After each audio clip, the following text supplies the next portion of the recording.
श्रावण मास महत्तम 13वां अध्याय।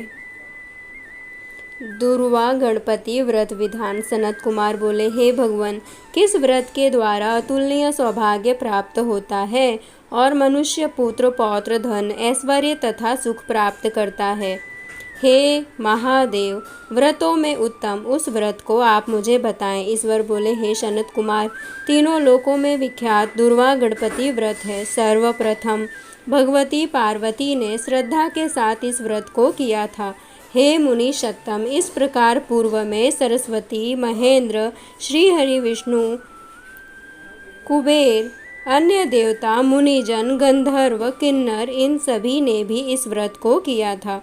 श्रावण मास की शुक्ल पक्ष की शुद्ध व महापुण्यदायिनी चतुर्थी तिथि को इस व्रत को करना चाहिए, क्योंकि उसी दिन सभी पाप समूह का नाश हो जाएगा।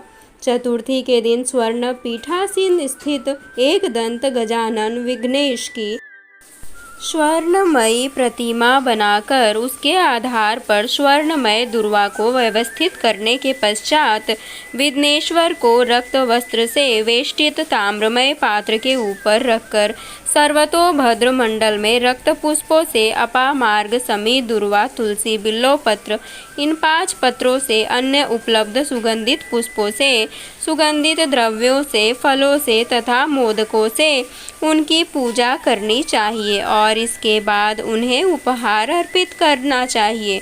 इस प्रकार अनेक उपचारों से भी गिरिजा पुत्र विघ्नेश की पूजा करनी चाहिए। इस प्रकार कहें, सुवर्ण निर्मित इस प्रतिमा में मैं विघ्नेश का आवाहन करता हूँ। कृपा निधि पधारे। इस सुवर्णमय सर्वोत्तम रत्न जड़ित सिंहासन को मैंने आसन के लिए प्रदान किया है, इसलिए विश्व के स्वामी इसे स्वीकार करें। हे उमासूत, आपको नमस्कार है। हे विश्वव्यापिन, हे सनातन, मेरे समस्त कष्टों को आप नष्ट कर दें। मैं आपको पद्म समर्पित करता हूँ। गणेश्वर देव, उमापुत्र तथा मंगल का विधान करने वाले को यह अर्घ प्रदान करता हूँ। हे भगवान, आप मेरे इस अर्घ को स्वीकार करें। विनायक, सूर तथा वर प्रदान करने वाले को नमस्कार है। नमस्कार है, मैं आपको यह अर्घ समर्पित करता हूँ, इसे ग्रहण करें। मैंने गंगा आदि सभी तीर्थों से प्रार्थना पूर्वक यह जल प्राप्त किया है। हे शूरपुंगव, आपके स्नान के लिए मेरे द्वारा प्रदत्त इस जल को स्वीकार कीजिए। सिंदूर से चित्रित तथा कुमकुम से रंगा हुआ यह वस्त्र युग्म आपको दिया गया है, आप इसे ग्रहण करें। लंबोदर तथा सभी विघ्नों का नाश करने वाले देवता को नमस्कार है। उमा के शरीर के मैल से आविर्भूत हैं। हे गणेश जी, आप इस चंदन को स्वीकार करें। हे सूरश्रेष्ठ, मैंने भक्ति के साथ आपको रक्त चंदन से मिश्रित अक्षत अर्पण किया है। हे शूरसत्तम, आप इसे स्वीकार करें। मैं चंपा के पुष्पों, केतकी के पत्रों तथा जपा कुसुम के पुष्पों से गौरी पुत्र की पूजा करता हूँ। आप मेरे ऊपर प्रसन्न हो। सभी लोकों पर अनुग्रह करने तथा दानवों का वध करने के लिए स्कंद गुरु के रूप में अवतार ग्रहण करने वाले आप प्रसन्नता पूर्वक यह धूप लीजिए। परम ज्योति प्रकाशित करने वाले तथा सभी सिद्धियों को देने वाले आप महादेव पुत्र को मैं दीप अर्पण करता हूँ। आपको नमस्कार है। इसके बाद गणानना त्वाम इस मंत्र से मोदक, 4 प्रकार के अन्न, पायस तथा लड्डू आदि का नैवेद्य अर्पण करें। मैं आपकी मुख शुद्धि के लिए आदरपूर्वक कपूर, इलायची तथा नागवल्ली के दल से युक्त तांबूल आपको प्रदान करता हूँ। हिरण्यगर्भ के गर्भ में स्थित अग्नि के स्वर्ण बीज को मैं दक्षिणा रूप में आपको प्रदान करता हूँ, अतः आप मुझे शांति प्रदान कीजिए। हे गणेश्वर, हे गणाध्यक्ष, हे गौरी पुत्र, हे गजानन, हे इभानन, आपकी कृपा से मेरा व्रत पूर्ण हो। इस प्रकार अपने सामर्थ्य के अनुसार विघ्नेश का विधिवत पूजन करके निवेदित सामग्री सहित गणाध्यक्ष को आचार्य के लिए अर्पण कर देना चाहिए। उनसे प्रार्थना करें, हे भगवान, हे ब्राह्मण, दक्षिणा सहित गणराज की मूर्ति को आप ग्रहण कीजिए। आपके वचन से मेरा यह व्रत आज पूर्णता को प्राप्त हो।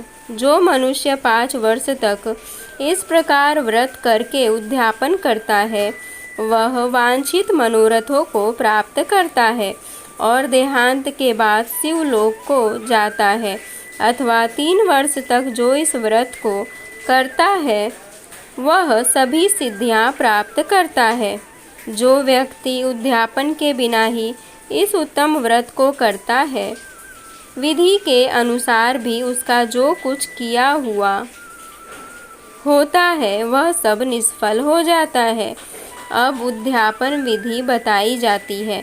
उद्यापन के दिन प्रातः काल तिलों से स्नान करें। उसके बाद व्यक्ति 1 पल या आधा पल या उसके भी आधे पल की स्वर्ण की भगवान गणपति की प्रतिमा बनाकर पंचगव्य से स्नान कराकर भक्ति तथा श्रद्धा के साथ इन 10 नाम मंत्रों से दुर्वा दलों से सम्यक पूजन करें। हे गणाधीश, हे उमापुत्र, हे अघनाशन, हे विनायक, हे ईशपुत्र, हे सर्वसिद्धि प्रदायक, हे एकदंत, हे भववक्त्र, हे मूषक वाहन, आपको नमस्कार है। आप कुमार गुरु को नमस्कार है। इन नाम पदों से पृथक पृथक पूजन करें। पहले दिन अधिवासन करके प्रातः काल ग्रह होम करके दुर्वा दलों तथा मोदकों से होम करना चाहिए।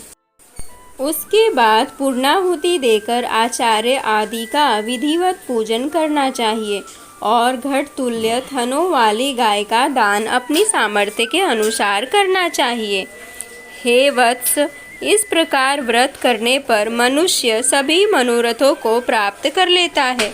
हे सनत कुमार, अपने प्रिय पुत्र गणेश के व्रत करने से संतुष्ट होकर मैं उस मनुष्य को पृथ्वी पर सभी सुख प्रदान करके अंत में उसे सद्गति देता हूँ, जिसे दुर्वा अपनी शाखा प्रशाखाओं के द्वारा वृद्धि को प्राप्त होती है। उसी प्रकार उस मनुष्य की पुत्र पौत्र आदि संतति निरंतर बढ़ती रहती है। हे सनत कुमार, मैंने दुर्वा गणपति का यह अत्यंत गोपनीय व्रत कहा है।